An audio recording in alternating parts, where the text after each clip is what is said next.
हरियाणा में बीजेपी जीत की हैट्रिक लगा चुकी है। हरियाणा में बीजेपी ने सबको रिजल्ट के बाद चौंका दिया है।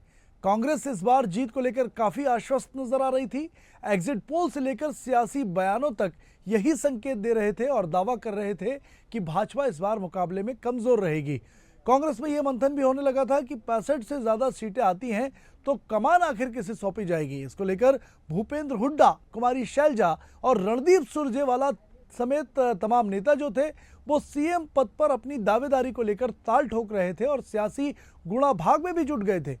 युवाओं पर बेरोजगारी, किसानों और पहलवानों की नाराजगी जैसे मुद्दों को लेकर कांग्रेस जोर शोर से लगातार लगी हुई थी और कांग्रेस को उम्मीद थी कि इन मुद्दों के सहारे वो जो है वो सरकार में काबिज होगी और 10 साल के बाद वापसी करेगी सत्ता में। इस सब के बावजूद भाजपा कांग्रेस की बगल से जीत को निकाल के ले गई।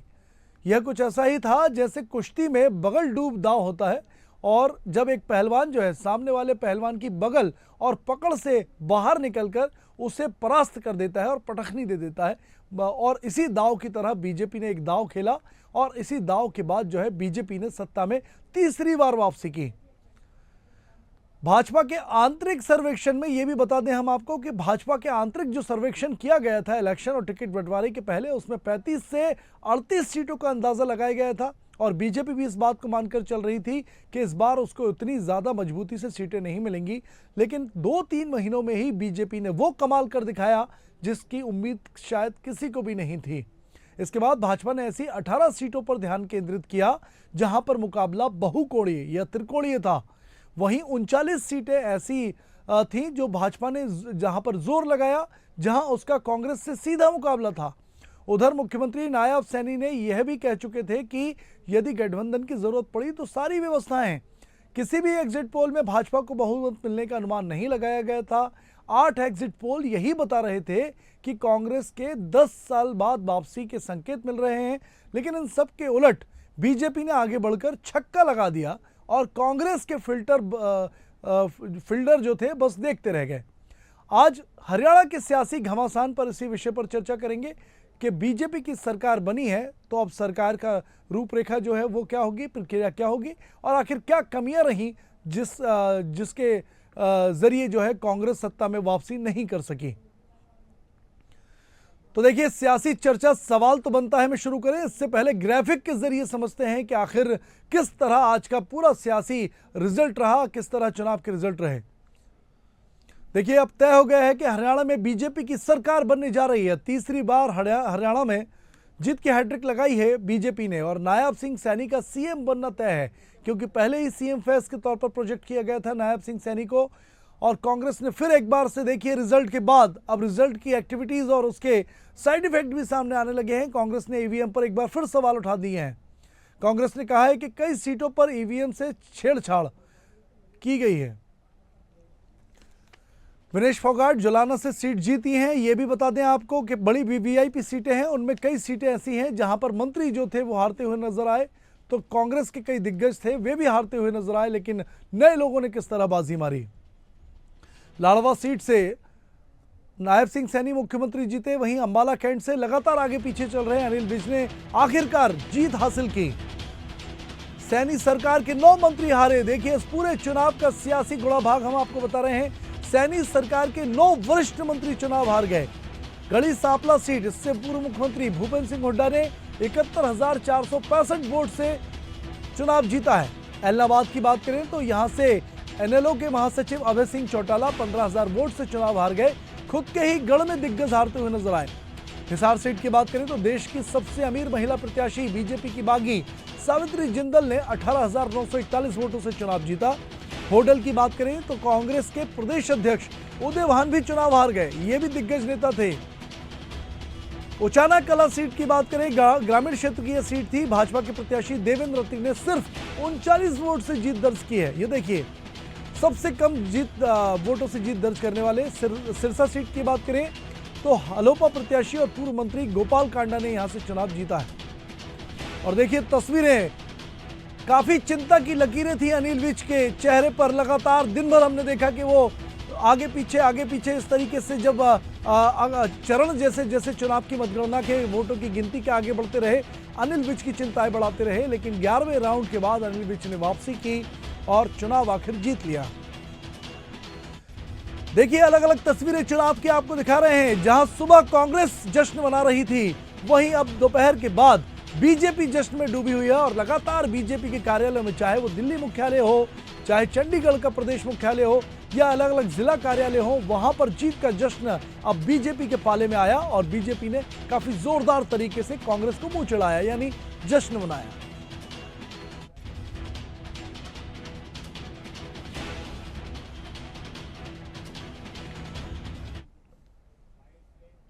गया किसान आंदोलन के नाम पर किया गया, पहलवानों के आंदोलन के नाम पर किया गया और उसके बाद भी भारतीय जनता पार्टी की सरकार हरियाणा की जनता बना रही है और जाट बाहुल्य जो क्षेत्र हैं उसमें बहुत बड़ी भारतीय जनता पार्टी के कई विधायक वहां से जीते हैं।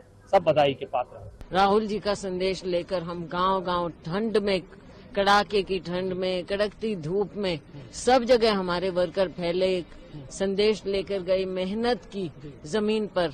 लेकिन आज जब ऐसा नतीजा आता है, इनकी मेहनत पर, इनके पसीने पर, इनके खून पर पानी फिरा है। As far as the results are concerned, Haryana result, our first priority is to collate, consolidate all the complaints that have come from candidates from the 3 districts today. There will be other complaints and we hope to submit this to the Election Commission tomorrow evening or day after. That is our immediate priority. Simultaneously, of course, we will sit and introspect why the result went the way it did. बहुत सारी सीटें थोड़ी वोटों से आ रहे हैं, थोड़ी वोटों से आ रहे हैं और कई जगह से शिकायतें भी मिली हैं। कहीं बैटरी की शिकायत मिली है, कोई मिली है और जिस प्रकार से लोडिंग हुई है, मतलब डिले वो हुई है, उसके हिसाब से भी है। लेकिन नहीं आओ, वो हमारे जो है AICC वाले इलेक्शन कमीशन मिलेंगे, सारी बात कहेंगे, लेकिन इसमें कोई दो राय नहीं, आश्चर्यचकित हुई। देखिए अलग अलग प्रतिक्रियाएं भी सुनने को मिल रही हैं। जहां बीजेपी उत्साहित है और बीजेपी कह रही है कि हम शुरुआत से ही कह रहे थे कि हम जीतेंगे, लेकिन वहीं कांग्रेस की बात करें तो कांग्रेस भरोसा नहीं कर पा रही है इस रिजल्ट पर। और यही वजह है कि दिल्ली में प्रेस कॉन्फ्रेंस करके जयराम रमेश और दूसरे बड़े नेताओं ने तमाम आरोप लगाए हैं, पक्षपात के आरोप लगाए गए हैं और वहीं ईवीएम पर भी सवाल उठाए गए हैं और कांग्रेस कह रही है कि उसे ये रिजल्ट स्वीकार नहीं है। लेकिन देखिए कुरुक्षेत्र के लाड़वा से चुनाव लड़े मुख्यमंत्री नायब सिंह सैनी क्या कुछ कह रहे हैं, ये भी आपको सुनवाते हैं।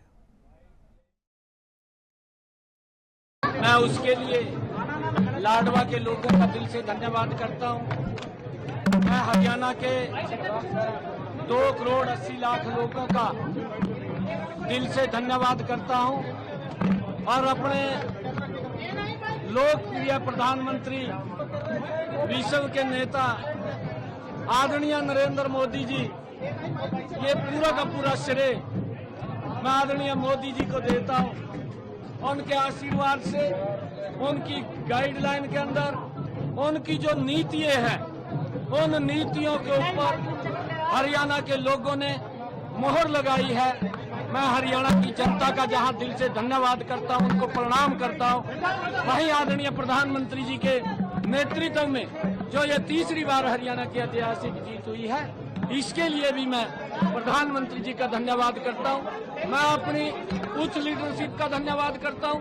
मैं हरियाणा के लाखों भारतीय जनता पार्टी के कार्यकर्ताओं का दिल से बहुत बहुत धन्यवाद करता हूं कि जिनकी कड़ी मेहनत और पसीना बहा करके उन्होंने इस ऐतिहासिक जीत का जो दिलवाई है, वो पूरे धन्यवाद के पात्र है। तो बिल्कुल देखिए दोनों खेमे हम आपको दिखा रहे हैं कि बीजेपी लगातार जो है वो जश्न मना रही है और बीजेपी खुशी में डूबी हुई है।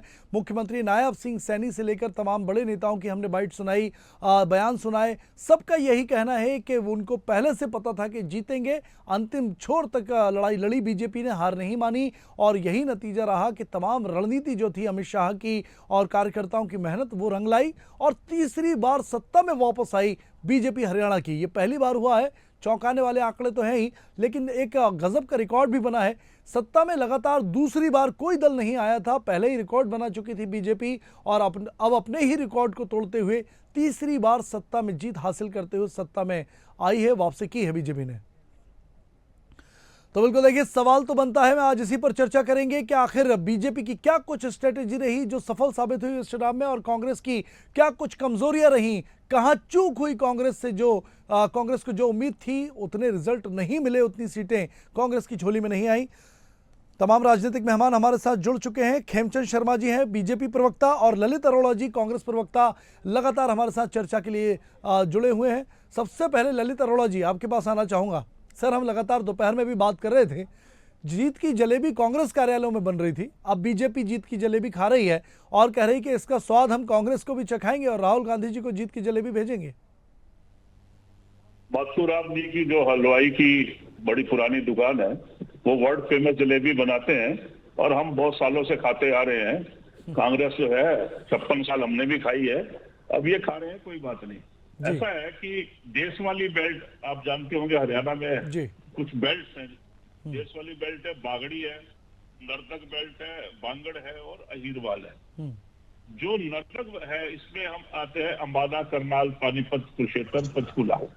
यहाँ पे करनाल में हम 9-0 से हारे, 9 सीट्स हैं और हम 9 की 9 हार गए। हमारे अनुमान और जो आपके चुनाव से पहले के प्री पोल अनुमान थे, वो सब अनुमान गलत हो गए। हम एनालिसिस करेंगे, लेकिन अभी डिटेल एनालिसिस से पहले, क्योंकि आज ये चर्चा चलनी थी, तो उसके लिए मैं कुछ चीजें आपके सामने रखना चाह रहा हूँ। सर, बिल्कुल कि कई जगह आखिरी 2 राउंड में हमारे कैंडिडेट 9 या 10 के करीब थे, जो मैंने कहीं लिखे हुए थे जी, वो आखिरी 2 राउंड में हार गए। वो 1200-1400 से आगे चल रहे थे। एक तो ये विषय है जी। अब यूं तो इनके लिए ऐसा नहीं है, होता क्या है, हमेशा वो मत देखो जो दिखाया जा रहा है, वो देखो जो छुपाया जा रहा है। तो छुपाया क्या जा रहा है वो बाद में करूंगा, पहले मैं अपनी कमियां बताऊंगा जी। हमारे पास धन, बल और शराब नहीं था देने के लिए। दूसरी बात, संगठन की भी कमी थी, आप जानते हैं, इसमें कोई छुपा नहीं सकता मैं।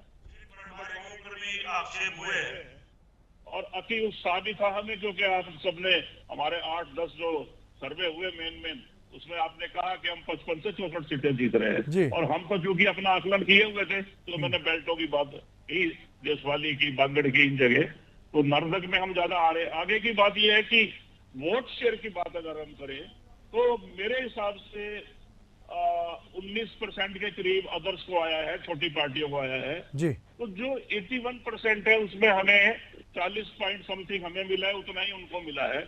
हमारा वोट परसेंटेज उनसे ज्यादा मिलेगा भाजपा से, ये मैं आपको पहले बता रहा हूँ। फाइनल आंकड़े अगर आपके पास हैं तो बता दीजिए, वरना जब सारी सीटों का रिजल्ट आ जाएगा तो पता लग जाएंगे। अगली बात जी, अब ये कैसे हो गया कि हम जो है वोट परसेंटेज में ज्यादा है और सीटों में 10 कम हो गई।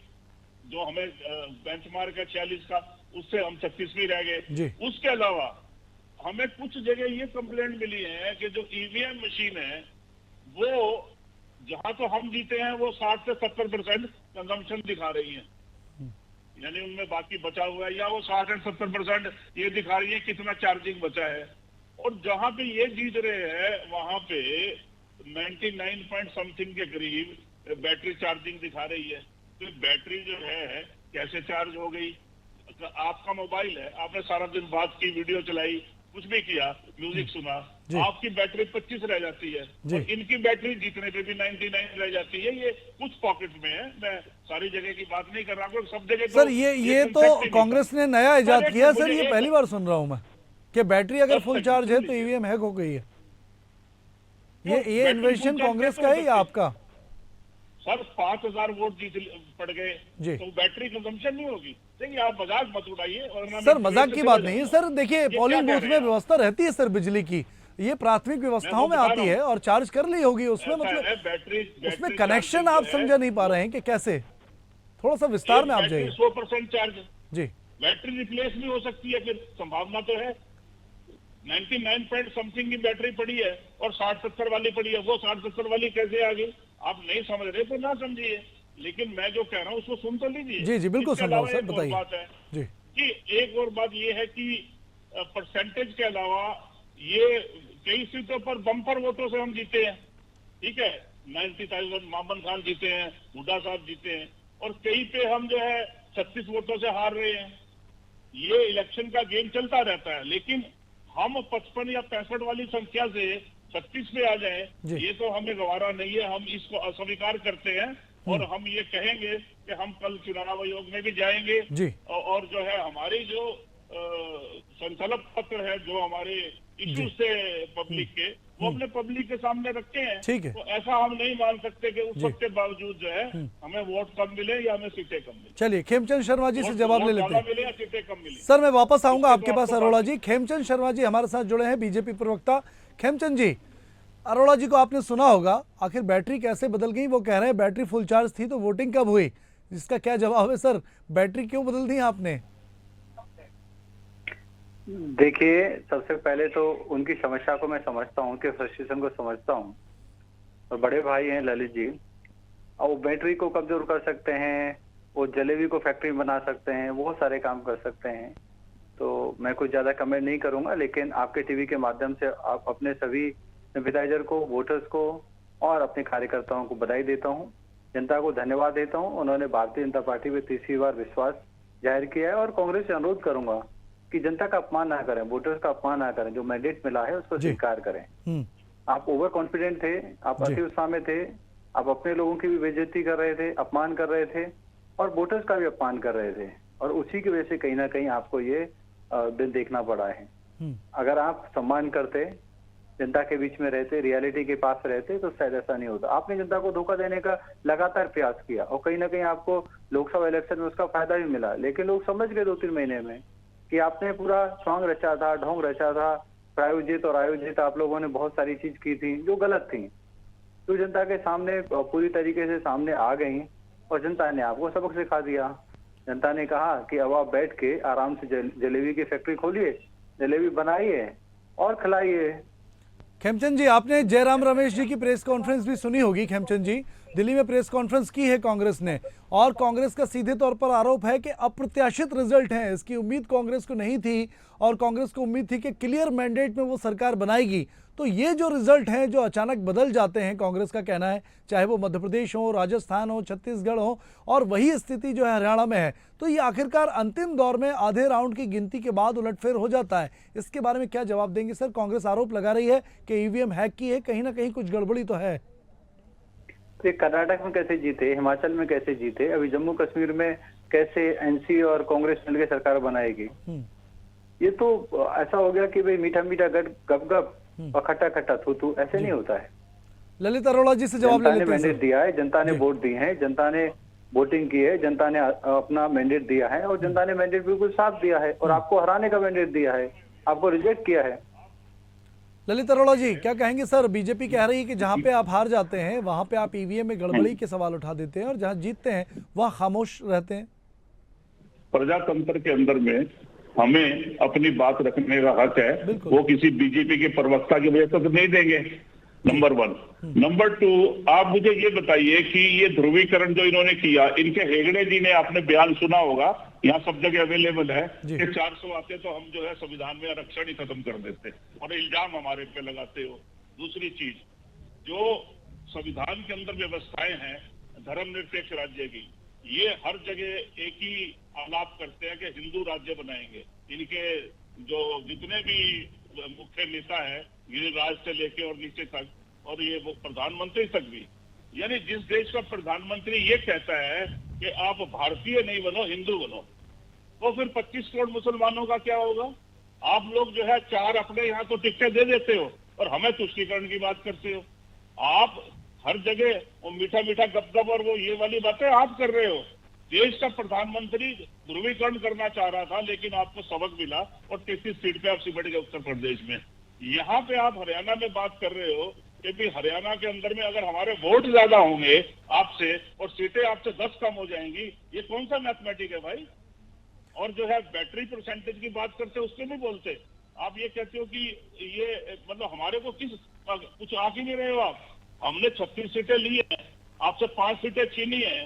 चलिए खेमचंद जी से जवाब ले लेते हैं। खेमचंद शर्मा जी, 9 मंत्री हारे हैं, कई दिग्गज आपके हार गए हैं, चुनाव जीत नहीं पाए हैं, क्या बीजेपी इस बात को पहले नहीं भाप पाई थी कि जो पुराने दिग्गज चेहरे हैं, पुराने चेहरे हैं, उनसे जनता बोर हो चुकी है, उन पर अब भरोसा नहीं करती है, नए चेहरों को टिकट दिया जाए? क्या इतनी हिम्मत बीजेपी नहीं जुटा सकी? क्या कहीं डर था या फिर हिम्मत नहीं थी बीजेपी में कि पहले से ही जब सर्वे में ये बात सामने आई थी कि इन नेताओं की हालत खस्ता है, तो आखिर क्यों नहीं उनके टिकट काट के नए लोगों को मौका दिया गया? देखिए, भारतीय जनता पार्टी ने नए लोगों को मौका दिया है। आपने बहुत सारी जगह और जीते भी हैं सर, वो जीते भी हैं, बिल्कुल यही कह रहा हूं मैं। और लेकिन भारतीय जनता पार्टी में मिक्सचर होता है, ऐसा नहीं कि भाई ये कोई रूल हो गया कि सभी पुराने लोगों को टिकट नहीं दिए। पुराने लोग भी जीते हैं। आप देखिए, बिस साहब जीते हैं, बिल्कुल, कितने बार से लगातार जीत रहे हैं जी।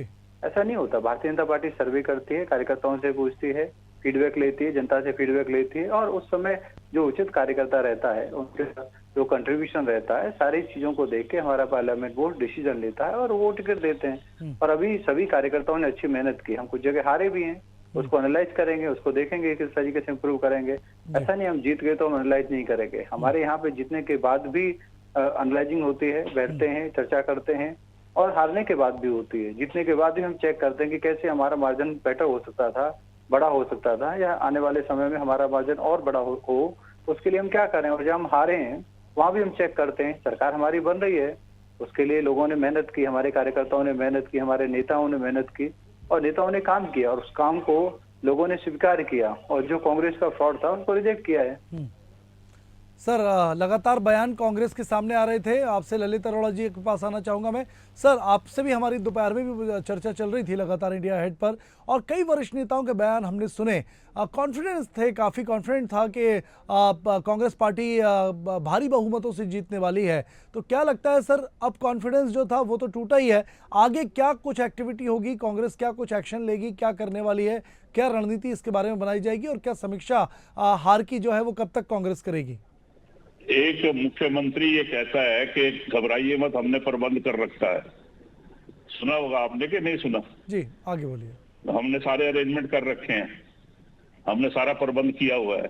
तो हम जो है इन प्रबंधों के बारे में कल चुनाव आयोग के पास जाएंगे, अपने विचार रखेंगे। फिर भी जहां तक बात है टेक्निकली, अगर हम हार रहे हैं तो जीत की बधाई हम जो है भाजपा को देते हैं, और विपक्ष में बैठेंगे। इसमें क्या दिक्कत है?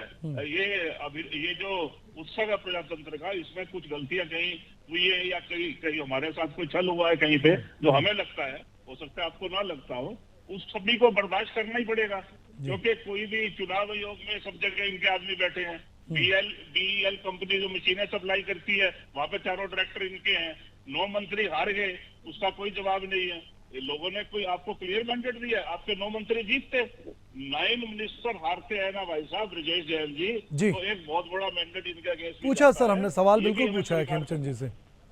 सर, लेकिन सवाल ये भी है ना ललित अरोड़ा जी कि कांग्रेस की फूट आपसी, अभी देखिए शैलजा जी का जो प्रकरण हुआ, तो कांग्रेस पर आखिर भरोसा जनता कैसे करती जब बड़े नेता ही इस तरह झगड़ेंगे, एक दूसरे के खिलाफ नाराजगी व्यक्त करेंगे, तो भरोसा नहीं जम पाया। क्या आप इस बात को मानते हैं कि कांग्रेस से चूक हुई है, बड़े नेता एकजुटता का संदेश नहीं दे सके हैं, और केंद्रीय नेता जो है वो उस तरीके की कैंपेन नहीं कर सके हैं जिस तरीके की बीजेपी ने की है?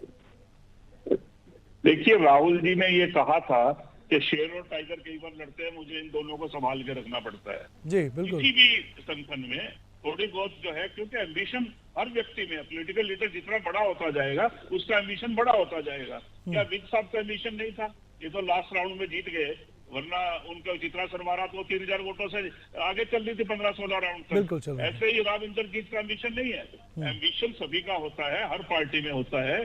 ग्रुपिज्म भी थोड़ा बहुत हर पार्टी में होता है। क्या ये संभव है कि हम सारे इंसान एक जैसे हैं? पार्टी को दोनों लॉयल है, वो जनरल सेक्रेटरी है, सीडब्ल्यूसी की मेंबर हैं, केंद्रीय मंत्री रही हैं, उनका साथ भी बड़े कद्दावर नेता है। अब आप लोगों ने नैरेटिव चला दिया कि जाटों को किया, और नाम जाट का इशू आप लोगों ने इन लोगों ने बनाया।